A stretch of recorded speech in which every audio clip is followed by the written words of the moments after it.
गुरु ब्रह्मा गुरु विष्णु गुरुदेव महेश्वर गुरु साक्षाৎ परम ब्रह्म तस्मै শ্রী গুরুবে নমঃ। নমস্কার, হ্যাপি উইথ গিরিধারী পরিবারে তোমাদের সকলকে স্বাগত। সামনে গুরু পূর্ণিমা, আর সেই গুরু পূর্ণিমা একটি বিশেষ তিথি। সেই তিথি নিয়ে কিছু আলোচনা আজকে করব। গুরু হলো সমাজের একটি অবিচ্ছেদ্য অংশ। হিন্দু ধর্মে গুরুকে ব্রহ্মা, বিষ্ণু এবং মহেশের রূপ হিসাবে বিবেচনা করা হয়েছে। প্রতি বছর আষাঢ় পূর্ণিমার দিনে গুরু পূর্ণিমা পালিত হয়। জেনে নিন গুরু পূর্ণিমার তিথি, পুজো পদ্ধতি ও গুরু পূর্ণিমার গুরুত্ব এবং কিভাবে গুরু পূর্ণিমা শুরু হয়েছিল।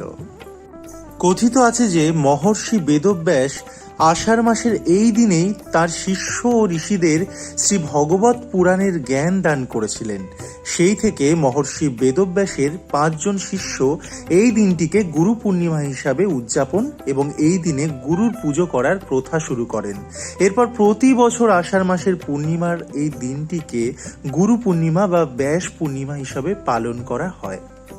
পঞ্জিকা অনুযায়ী 2024 সালে 20 জুলাই সন্ধ্যা 6টা থেকে আষাঢ় মাসের পূর্ণিমা তিথি সূচনা হচ্ছে এবং 21 জুলাই দুপুর 3:47 এই তিথি সমাপ্ত হবে।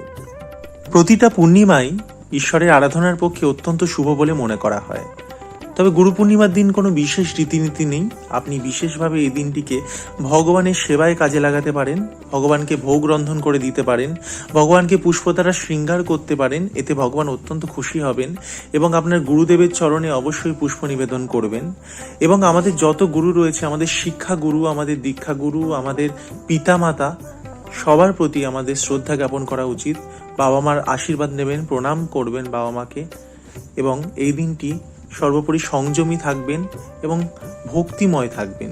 সবসময় ভগবানের চিন্তা করবেন, তবেই সেই দিনটি সার্থকতা প্রকাশ পাবে। গুরুদেবের চরণে তাই আমাদের গুরু পূর্ণিমার দিন অবশ্যই শ্রদ্ধার্ঘ্য নিবেদন করা উচিত।